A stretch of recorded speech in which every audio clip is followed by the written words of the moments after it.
Kekuatan 5 lapisan Freeport di Papua. Pendahuluan. 1.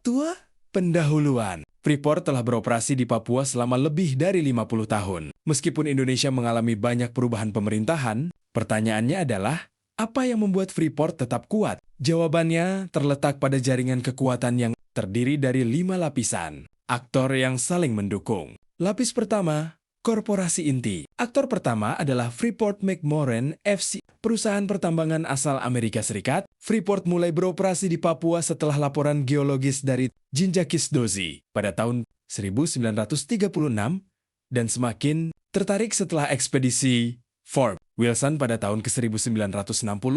Pada tahun 1967, kontrak karya generasi pertama memberi izin untuk operasi skala besar. Saat ini, Indonesia menjadi pemegang saham mayoritas melalui MindID, sementara FCX tetap sebagai operator berkat modal, teknologi, dan pengalaman yang dimilikinya. Lapis kedua, negara. Lapis kedua adalah negara. Pada 7 April tahun 1967, kontrak karya pertama ditandatangani di era Soeharto, yang menjadi dasar hubungan jangka panjang antara Freeport dan pemerintah Indonesia. Sejak saat itu, Freeport menjadi bagian dari kebijakan investasi dan kepentingan strategis negara. Hubungan ini bertahan meskipun terjadi pergantian presiden, karena kepentingan negara tetap ada. Lapis ketiga, politik dan oligarki. Aktor ketiga adalah politik dan jaringan kepentingan ekonomi. Isu Freeport sering menjadi perhatian di Senayan, seperti kasus Papa minta saham yang melibatkan Setia Novanto pada tahun 2015. Kasus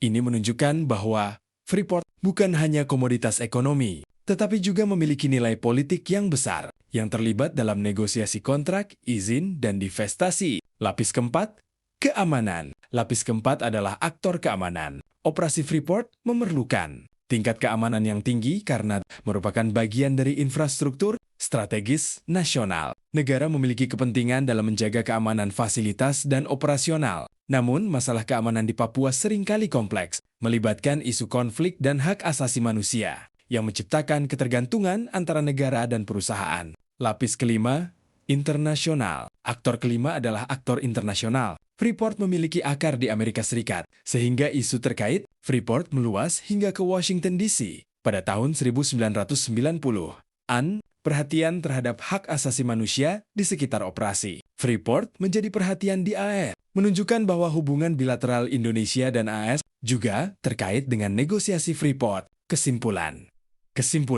Kelima lapisan ini membentuk jaringan kekuatan yang saling mendukung. Ketika satu lapisan mengalami tekanan, lapisan lainnya tetap dapat menopang sistem. Kekuatan Freeport bukan hanya terletak pada emas atau modal, tetapi juga pada kombinasi legitimasi negara, jaringan politik, keamanan, dan diplomasi internasional. Pertanyaan utama kini adalah siapa yang mengendalikan jaringan kekuatan di belakang Freeport, karena disitulah terletak kunci masa depannya di Papua.